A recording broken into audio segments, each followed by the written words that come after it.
Que tous soient un. Nous venons de réentendre, chers amis, le célèbre évangile des teinturiers. Si, que tous soient un. Ça, je suis dur avec vous de faire des jeux de mots un dimanche matin à 10h20. Que tous soient un. Non, au-delà de la blague, il y a certainement une vérité que nous allons voir ensemble. D'ailleurs, il y a très très souvent des vérités cachées derrière l'humour. Et l'humour est très important, y compris en Église. C'est Benoît XVI, pas le pape François, c'est Benoît XVI qui disait « là où manque l'humour, là où n'est pas la joie à la messe, là n'est certainement pas le Christ. » Bim, comme disent les jeunes. Là où manque l'humour, là où n'est pas la joie à la messe, là n'est certainement pas le Christ. Benoît XVI, dans un petit livre, « La messe est une fête ». Car c'est une fête. D'où vient cette fausse idée qu'à la messe, on devrait afficher un sérieux sépulcral? Il s'agit de joie. Ce que nous sommes venus célébrer ce matin, c'est une joie, y compris lorsque nous célébrons en mémoire, comme nous le faisons ce matin, d'une personne qui est au ciel. Nous savons cette personne dans la joie, dans la lumière. Nous, les chrétiens, nous célébrons toujours dans la joie. Et dans la joie, il y a de l'humour. Jésus était un homme joyeux, il a dansé, il a chanté, il a ri, bien sûr. Pourquoi s'en priver alors? Ainsi, derrière l'humour, il y a des vérités cachées, comme dans l'évangile des teinturiers. Ce n'est évidemment pas une nouvelle couleur qu'il nous faut rechercher, que tous soient un. C'est bien l'unité. Nous avons à devenir un. Mais alors là, attention, parce qu'en recherchant l'unité, on tombe très souvent dans son faux ami qu'est l'uniformité. Et ce n'est pas du tout le message du Christ, l'uniformité. Mais alors pas du tout. Dans l'évangile de ce jour, vous l'avez entendu à plusieurs reprises, c'est l'unité, que tous soient un. C'est l'unité qu'il nous demande de rechercher entre nous. Parce qu'au nom de l'autre, au nom de l'uniformité, chers amis, on a fait des horreurs. L'uniforme, lorsqu'il servait à l'école à gommer les différences, c'était une bonne chose. Mais l'uniforme, lorsqu'il entraîne les autres à la bataille et qu'il gomme jusqu'à la réflexion, qui anesthésie le cerveau humain jusqu'à lui faire croire qu'on peut tuer l'autre au nom de Dieu, ça c'est la plus énorme bêtise de l'uniformité. D'autant que sur cet uniforme, vous avez remarqué qu'on ajoute de petites médailles et des grades pour bien montrer qu'on est tous uniformes, enfin qu'il y en a quand même qui sont plus élevés que les autres, quoi. Non, je ne suis pas contre l'armée, ne me faites pas dire ce que je n'ai pas dit. Mais Dieu sait si au nom de l'uniforme, on a fait un nombre de beuferie monumentales, en croyant bien faire la plupart du temps. Je vous rappelle que les nazis avaient sur la boucle de leur ceinturon « Gott mit uns », Dieu avec nous.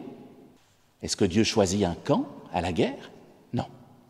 Dieu est toujours du côté de la paix. C'est exactement ce que nous raconte notre première lecture quand on parle du martyre d'Étienne. Il y a là un groupe, et l'uniformité naît souvent du groupe.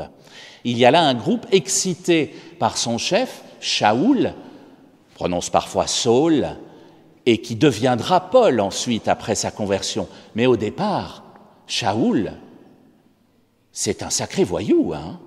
Celui qui deviendra Paul plus tard, au départ, c'est le Daesh de l'époque. Il persécute les chrétiens, il les met à mort et il encourage les autres à le faire. C'est ça, Paul, au départ, il ne faut pas l'oublier.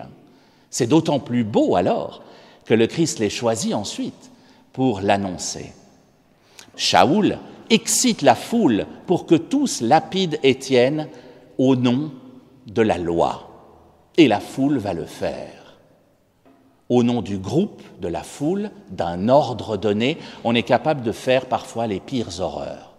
Et il nous faut faire attention parce que c'est aussi à l'aune de ce que nous aurons fait ici-bas que nous serons évalués en arrivant devant le Christ. Et ça, c'est notre deuxième lecture qui nous le disait, le livre de l'Apocalypse.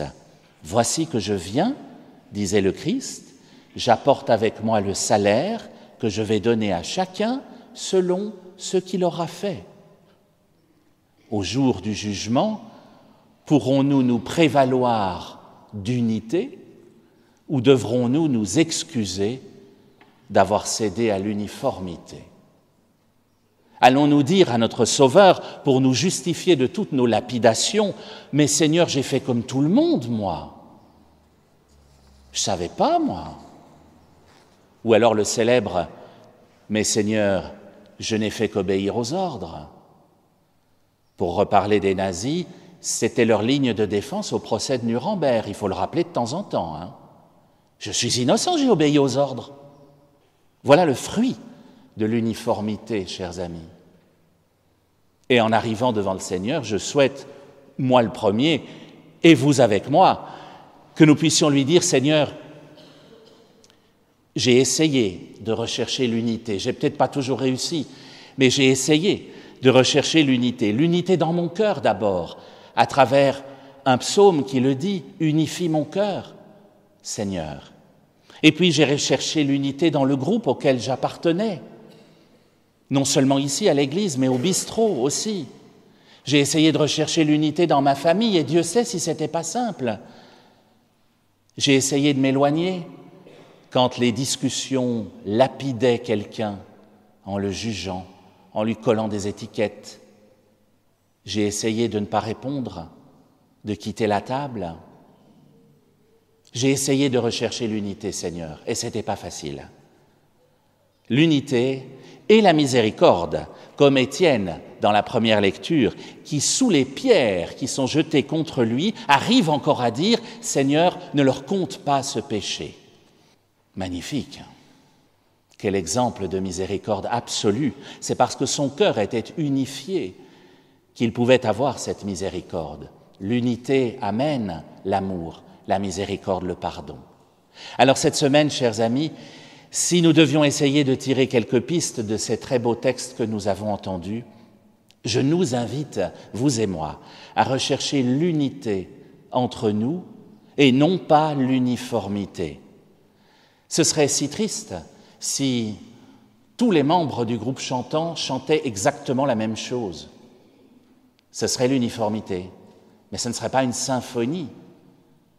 C'est parce qu'ils chantent à plusieurs voix qu'alors ils louent d'autant plus le Seigneur. Et puis enfin, il n'y a qu'à nous regarder. Regardez-vous. Il n'y a pas une seule personne qui est habillée comme l'autre ce matin. Et je ne parle pas seulement des habits, je parle des traits du visage, je parle de nos couleurs de peau aussi.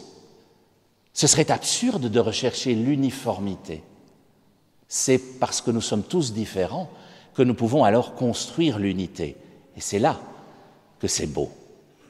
Recherchons donc cette unité, essayons d'être un dans le silence, dans nos cœurs, dans la prière, entre nous, ici, dans cette Église, mais surtout, et c'est là que ce sera plus difficile, tout à l'heure, une fois que nous serons envoyés dans le monde pour vivre notre semaine en y cherchant là aussi l'unité.